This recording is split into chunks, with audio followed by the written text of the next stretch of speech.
భారతీయ ఆధ్యాత్మికతకు ఆయుపట్టుగా ఉన్నటువంటి చతురామ్నాయాలు అంటే 4 పీఠాలు మనకు తెలుసు. శృంగేరి పీఠం కావచ్చు, పూరి జగన్నాథ పీఠం కావచ్చు, జ్యోతిర్మఠం సంబంధించినటువంటి పీఠం కావచ్చు, ద్వారకా పీఠం కావచ్చు. ఇవి 4 కూడా మనలో ఉండేటటువంటి స్పిరిచువాలిటీని, భారతీయతని ప్రభవింపజేసినటువంటి క్షేత్రాలుగా వందల ఏళ్ళుగా వెలసిల్లుతున్నాయి.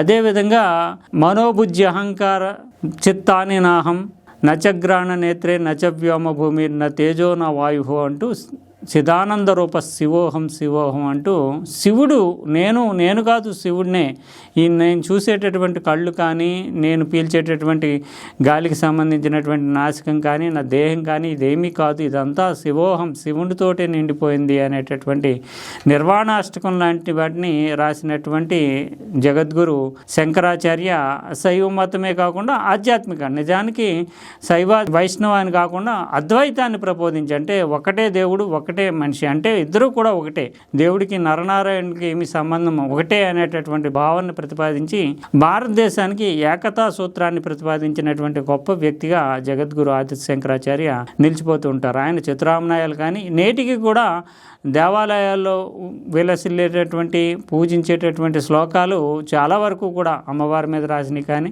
శివుడి మీద రాసినవి కానీ, చాలా అంటే కనకదారాస్తవం లాంటివి కానీ ఇవన్నీ చాలా రాసినటువంటి గొప్ప వ్యక్తిగా భాష్యాలు చెప్పడం, ప్రత్యేకించి భగవద్గీత ఇతరత్ర అనేక గ్రంథాలకి భాష్యాలు చెప్పడం కానీ ఇవన్నిటిలోని శంకరాచార్య ముద్ర చెరపలేంది. అటువంటి శంకరాచార్య మీదే తాజాగా చిన్నజీయర్ స్వామీజీ, త్రిదిండి చిన్నజీయర్ స్వామీజీ ఒక వివాదాన్ని రేకెత్తించి శాఖా సంకటం, అంటే మనకి 4 శాఖలు చెప్తా ఉంటారు ప్రధానంగా శైవం, వైష్ణవం, శాక్తేయం. అంటే శైవం అంటే శివుడిని పూజించేవాళ్ళు, వైష్ణవం అంటే విష్ణువుని పూజించే శాక్తేయం, అలాగే గార్హపత్యం, ఇలా 4 శాఖల్ని ఉంటాయి. వీటన్నిటిలోని ఎవరికాళ్ళు క్లెయిమ్ చేసుకుంటూ ఒకానొక దశలో అయితే కొన్ని వందల ఏళ్ల క్రితం కొట్టుకుని మరణించినటువంటి ఉదంతాలు, తర్వాత రాజుల మధ్య వివాదాలు విభేదాలు కూడా ఈ మతపరమైనటువంటి శాఖలు అన్నీ ఒకే మతానికి చెందినప్పటికీ ఈ శాఖా సంకటము, శాఖా సందిగ్ధం వల్ల కొట్టుకున్నటువంటి ఉదంతాలు చరిత్రలో అనేకం కనిపిస్తూ ఉంటాయి. ఈ సందర్భంలో చూస్తే కనుక ఇప్పుడు సమతా కుంభ అనేటటువంటి ఆ కార్యక్రమంలో భాగంగా చిన్నజీయర్ స్వామీజీకి ఉండేటటువంటి ప్రఖ్యాతి, చిన్నజీయర్ స్వామీజీకి ఉండేటటువంటి ఖ్యాతి అందరికీ తెలుసు. ఆధ్యాత్మికంగా ఆయన చాలా సంయమనంగా ఉంటారని, అదే సమయంలో తన వైష్ణవ మతానికి సంబంధించినటువంటి ప్రబోధనలో ప్రముఖంగా ఉంటారని, చాతుర్మాస్య దీక్ష లాంటి వాటిల్లో ఆయన గొప్ప చరిత్రకారుడని చెప్పేసి చెప్తా ఉంటారు. అయితే ఇప్పుడు ఈయన ఈ వివాదాన్ని ఒకవైపు శైవం పెరిగిపోతుంది అనేటటువంటి భయాందోళనతో శంకరాచార్య అసలు శైవ మతానికి చెందినటువంటి వ్యక్తే కాదు, ఆయన శుద్ధ వైష్ణవుడు అంటూ కొత్త వివాదాన్ని తెచ్చిపెట్టారు. 4 పీఠాలని ప్రతిపాదించడము, వైష్ణవానికి సంబంధించి ఏం చేశారనే దాని మీద చారిత్రకంగా ఉండేటటువంటి విషయాల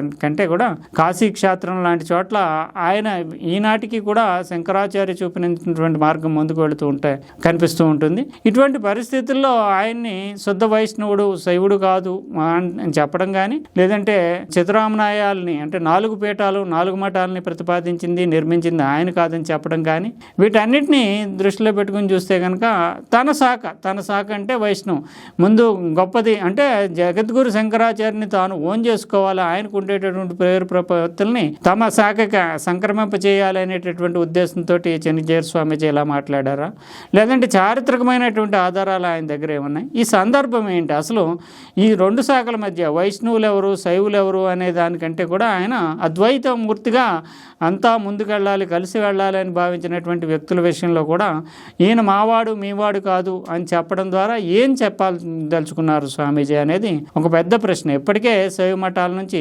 తీవ్రమైనటువంటి నిరసన వ్యక్తం అవుతోంది. చిన్నజీయర్ స్వామీజీ క్షమాపణ చెప్పాలి, ఆయన దగ్గర ఉన్నటువంటి ఆధారాలు ఏంటి అంటూ ప్రశ్నిస్తున్నటువంటి పరిస్థితి కనిపిస్తుంది. మరోవైపు చూస్తే కనుక 14వ శతాబ్దానికి చెందినటువంటి విద్యారణ్య స్వామి దీనిని పీఠాలని ప్రతిపాదించి చతురామ్నాయాలని ఆయనే స్థాపించాడని చెప్తూ ఉన్నారు. 1380 నుంచి 86 దాకా విద్యారణ్య స్వామి శృంగేరి పీఠానికి అధిపతిగా ఉన్నారు. అంటే శృంగేరి పీఠానికి ఎన్నో అధిపతి, 12వ అధిపతిగా ఉన్నారు. 12వ అధిపతిగా ఉన్నటువంటి, అంటే అంతకుముందే కొన్ని వందల ఏళ్ల క్రితం నుంచి ఆ పీఠం ఉంది. 12వ అధిపతిగా ఉన్న వ్యక్తి 4 పీఠాలని, ఆ పీఠంతో సహా మిగిలిన 3 పీఠాలని ఎలా ప్రతిపాదిస్తారు, ఎలా స్థాపిస్తారు అనేటటువంటిది. 32 ఏళ్ల వయసులో ఉత్తర భారతదేశం వైపు వెళ్ళినటువంటి జగద్గురు శంకరాచార్య మళ్ళీ దీనికి వెనక్కి రాలేదు కనుక ఈ పీఠాలను ఆయన ప్రతిపాదించి ఉండకపోవచ్చు అనేటటువంటి తన భావాన్ని చెన్నజేరు స్వామీజీ దానికి సాక్ష్యాధారాలతో సహా పక్కాగా ఉన్నట్లుగా చెప్పడం అనేటటువంటిది శైవ పటాధిపతులను కూడా చాలా నిరాశకి, నిస్పృహకి గురి చేస్తుంది. ఇంత పెద్ద వ్యక్తి, ఆయన గౌరవ ప్రపత్తులు పొందేటటువంటి చెన్నజేరు స్వామీజీ ఇలా మాట్లాడటం ఏమిటి అనేటటువంటి భావన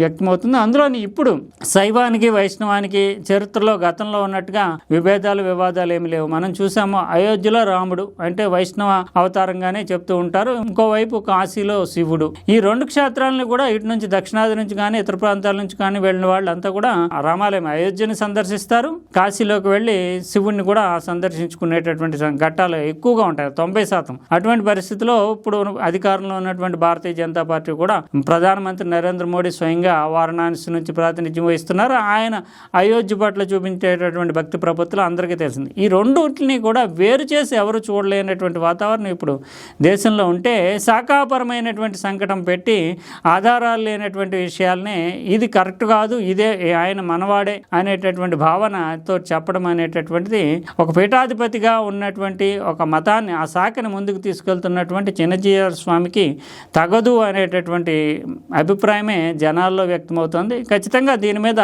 ఆయన వివరణ ఇవ్వాల్సి ఉంటుంది. లేదంటే 2 శాఖల మధ్య విభేదాలు సృష్టించడం అనేటటువంటిది మఠాధిపతులు చేయడం ద్వారా ఏం సాధించదలుచుకున్నారు అనేది కూడా ప్రశ్నార్థకం అవుతుంది. ఖచ్చితంగా ఇలాంటి విషయాల్లో స్వామీజీలు తమ వద్ద ఏ సమాచారం ఉన్నా సంయమనం పాటించాలి తప్ప ప్రజల మధ్య చర్చ జరగడం, ఏదో ఒక సినిమా గురించి చర్చ జరిగినట్లుగా లేదా పెద్ద 2 హీరోల గురించి చర్చ జరిగినట్లుగా ఆధ్యాత్మిక విషయాలు కొన్ని నిగూఢంగా అంతరార్థంగా ఉంటాయి తప్ప వాటిని విడమర్చి చెప్పి 2 శాఖల మధ్య కూడా ఒక పెద్ద చర్చకు తావిచ్చే విధంగా చేయడం అనేటటువంటిది ఖచ్చితంగా తప్పుడు, పొరపాటు అంచనాగానే చెప్పాలి. ఇప్పటికే సోషల్ మీడియాలో చిన్నజీయర్ స్వామీజీ వ్యాఖ్యల పట్ల నిరసనలు వ్యక్తమవుతున్నాయి. మద్దతుగా కొంతమంది, వ్యతిరేకంగా కొంతమంది వ్యాఖ్యలు చేస్తున్నారు.